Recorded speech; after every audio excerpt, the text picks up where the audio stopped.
안녕하세요. 복일교회 이명기 목사입니다. 오늘은 마태복음 10장 묵상입니다.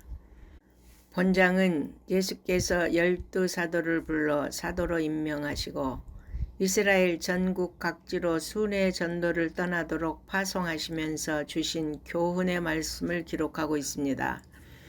예수께서 12사도를 임명한 시점과 전도 훈련을 위해 파송한 시점은 6개월에서 1년 정도의 시간적 차이가 있는데 마태가 이 두 사건을 묶어서 기록한 것은 연대기적 순서가 아니라 주제를 중심으로 전개하고 있기 때문입니다.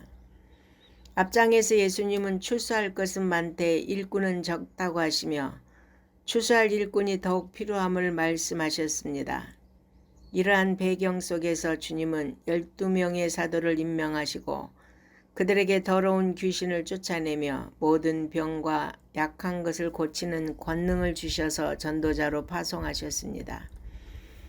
예수께서 전도 대상을 오직 이스라엘 집에 잃어버린 양에게로 가라고 한 것은 인류를 구원하시기 위한 예수님의 십자가 죽음과 부활이 아직 이루어지지 않았기 때문입니다.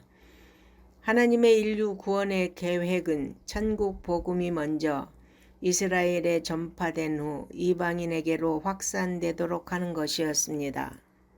주님은 사도들이 전도할 때 겪게 될 핍박과 고난을 미리 예고하시고 어떠한 자세로 극복해야 하는지에 대한 교훈을 말씀하셨습니다. 이 고난은 주님의 제자로서 필연적인 것입니다. 주님이 고난을 당하셨는데 그 제자와 종된 사역자들이 환대와 명예만을 기대하는 것은 모순입니다. 그러므로 주님이 고난을 당하셨기 때문에 제자들이 고난당하는 것이 마땅하다는 것입니다. 박해자들이 아무리 방해해도 결국 복음이 승리할 것이기 때문에 두려워하지 말라고 하셨습니다. 그들이 아무리 박해할지라도 영혼은 죽이지 못하니 오직 몸과 영혼을 지옥에 던져서 멸망시킬 하나님만을 두려워하라고 하셨습니다. 하나님이 허락하지 아니하시면 참새 한 마리도 떨어지지 않게 하시니 두려워하지 말라는 것입니다. 또한 전도하는 자들을 영접하는 자들이 받을 복을 말씀하심으로써 사도들에게 위로와 격려를 주셨습니다. 즉 복음 전도자들을 영접하는 것은 곧 그를 보내신 그리스도와 하나님을 영접하는 것으로 생명을 얻게 된다는 것입니다. 그러므로 복음 전하는 사역자들은 사람들에게 최고의 선물을 들고 가는 것입니다. 사람들에게 생명의 복음을 전하는 일보다 더 가치 있고 보람된 일이 어디 있겠습니까? 그러므로 전능하신 하나님을 의지하고 담대히 사명을 감당해야 합니다.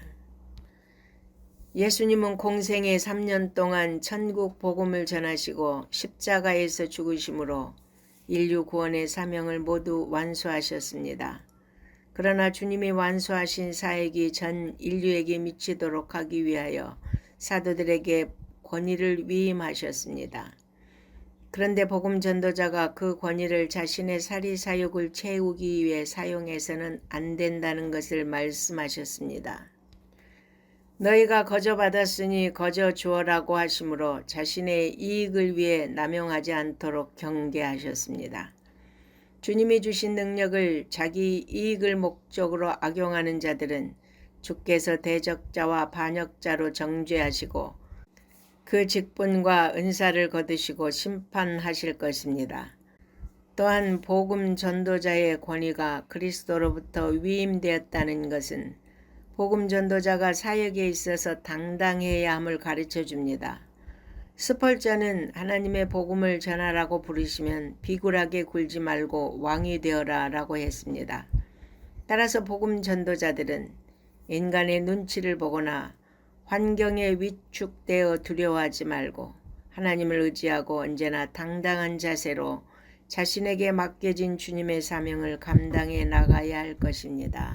아멘.